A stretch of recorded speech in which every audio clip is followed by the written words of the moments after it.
Jirtu? Maal jirraa qeerraa buqqaanii jettan?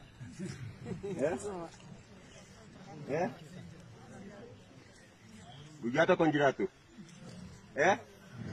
Duwwaa'ee kanaa waggaa meeqa dura dubbachaa turre akka akkas ta'u. Oromoo tokkoomaa waraana keessan duukaa hiriiraa yoo tokkoon kan yoo waraana kana duukaa hiriirtan ifa argitu enne si'a meeqa iyyaa turre jechuudha. Dhumi isaa garuu dudduuba dhuftanii nu walitti himattan jechuudha. Jechaan turre? Waraana kana shiftaa jechaan turre? Abduu jechaan turre? Nisaa jechaan turre? Garuu isumatu harka isinirra qabaara kunoo. Isuma qawwee isiniif deebife laa kunoo. Akasaa isiniif deebife isuma laa kunoo. Silaa mootummaatu lafa kee kabachiifatee waa si kennamni akka mootummaan qabu hubadhaa jechuudha. Qabduu mootummaa qabdamini waraanni kun waa sadii isinirraa lolaa jira. Tokko mootummaa lolaa jira, lama Amaara isinirraa lolaa jira. Sadaffaa immoo Oromoo matee isaaniif kan bataasaa jiru lolaa jira jechuudha. Waraanni kun waa sadii isinirraa lolaa jira. Isin immoo waan meeqa lolaa tume? Lolaa jira. Kaleessa gaddaa waa biraa duubee waan dhoksaa turre jechuudha. Dhoksaa turre kaleessa gadda sin. Amma garuu dhaabaaf ilaalaame. Kaleessa gadda tokkummaan qabdee mi'a tokkummaa godhaame. Saba tokkoomidha kan waa hundumaa injifate jechuudha. Har'a tokkummaan qabdu taateenaan har'allee sasii baate jechuudha. Ari'amaa jirtaa, qe'ee irraa buqqaa jirtaa, manni kee gubachaa jira. Akkasumini tokkummaa qabaateenaan si gubee ari'a garuu. Saba tokkoomeef nama tokkoomina kan waa hundumaa gochuu danda'u ammallee as teessanii iyyaa jirtu hin goone jechaa jirtu jecha ta'uu danda'a. Jecha kana jijjiiraame. Tokkoon taataan ta'e tokko booddeetti deebi'a ta'e tokko mirgaatti fiiga ta'e tokko kallattii biraan deema ta'anii ammallee booddeetti deebituun baqattu jechuudha waan biraan jiru. Tokko taatee deemta jennaani waan barbaadan Oromoon galaa nama galaa namin. Abattanii fincaan ta'e naa fincaan keenan fuudhee deema jira kana. Yoo tokkummaa qabaatan kun immoo jechuudha. Oromoon baay'ee yoo nama 200 taatu isin garuu 300 olii kan jiraatu. Akkaan qabdu tokko taatan jechuudha. Si tokkummaa qabaatanii fi danee akkaan qabduun tokkummaa qabaatanii waan hundumaa jiru dandeessu jechuudha. Mee tokko rabbis naa godhume. Oromoon tokkummaa lamee waan dhabeen qabu. Kunoo dargaggoo akkasuma bareedu isin hidhatee dhaabatee isin lolaa irraan. Dargaggeessi waan tokko dhabee miti. Nama barateedha. Nama jireenya isaa dhiisee dhaabatee isin lolaa irraa godhu. Kaleessa gadda garuu har'a tokko bukkee dhaabachaa ture. Har'a garuu bukkee dhaabatee isin fiigee qeessi goone gamaa jiru. Siin meeqa qabu ilaalaa bira.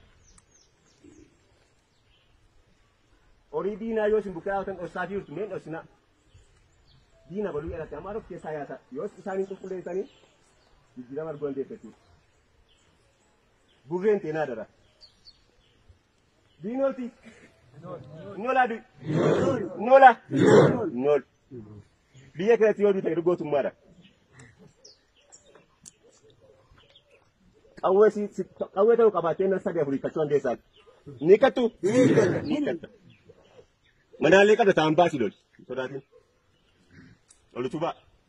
Yoo achi isin nu argaatan nuuni immoo asii waan biraa gochuu dandeenye jechuudha. Yoo jabaattan jijjiirama agarsiistu.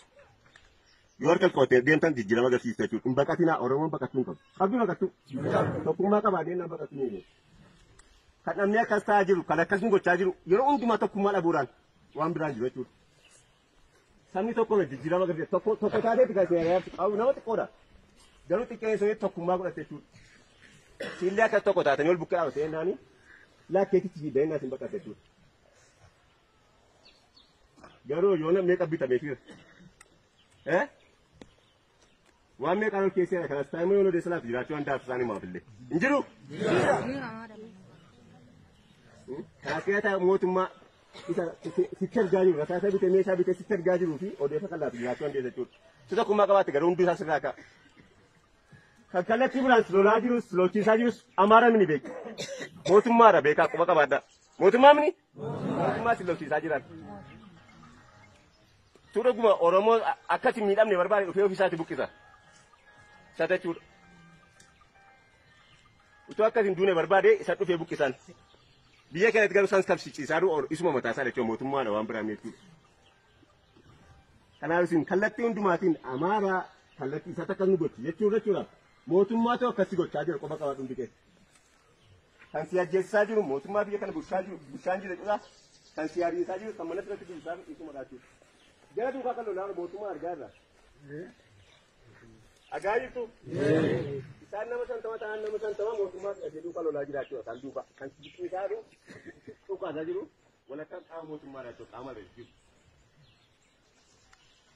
Agartu walitti hima iyyaa jedha bakka. Mootummaan Amaaraa wajjin nuti dhukaasaa dha iyyaa. Kan deena iyyaa soraatina. Waan qabnu nun immoo simbukkee dhaaban. Dhagaama.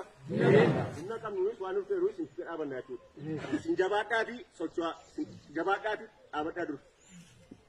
Wareegama gogaa moo kaffalinaa. Du'an ta'een du'inaa.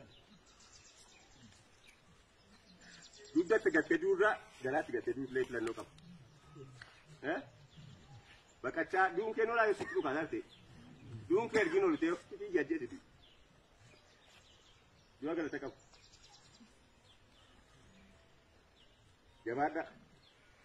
Akka nama qateetti afur dhiisu maltu yoo jabaatan. Akka buqqaateetti afur dhiisu maltu jechuudha. Yoo tokko taate yoo jabaate jechuudha. Tokkoon taanee alkool qabannee sochootaa boqqoon kee baqachuun kee namatti bufaa jechuudha.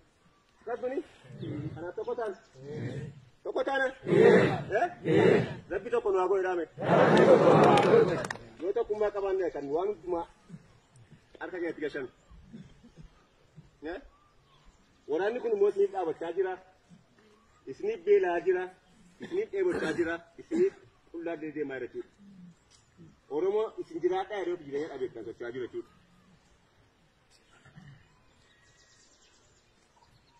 Haalli sirriitti hubachuu qabnu nama beektillee himaa kana xaafa goo dhaabatee waan taane haasaa'uufillee himaa jechuudha. Beekuu dhiisuu dandeessu. Kanaaf harka ol qabadhaa socho'aa. Yoo tokko taatan waan dhumaa jiruuf jechuudha. Tokkummaa guddaa dha. Loltu mini? Dhiisuu kin bukisu. Rabbaati. Waan qabnu ol ilaannaa jechuudha. Rasaasa jokollee qabannaa isin ilaannaa jechuudha. Isin immoo barbaadanii filachuun isinaa. Isuma ittiin diinachii fi mootummaatti dhukaasaa jiru. Ija tokko isin lakkaa'ee isin laachaa oolee ijoolleen. Isuma ittiin mootummaatti dhukaasaa jiru hir'isanii isinii kennan jechuudha. Ammallee isin laachuu dandeenya waan qabnurraa. Isin garuu akka ol qabadhaa jabaadhaa. Yoo jabaattan yoo hamilee godhattan jijjiiraatu jechuudha. Kanaaf baay'ee haasa'uutan jedhama taasisa haasa'uutan haasa'uutti dhiyeessuun barbaadu. Isin duukaa jirraa isinillee jabaadhaa. Nullee isin duukaa jirra. Hamilee godhaa. Jabaadhaa moo galatama.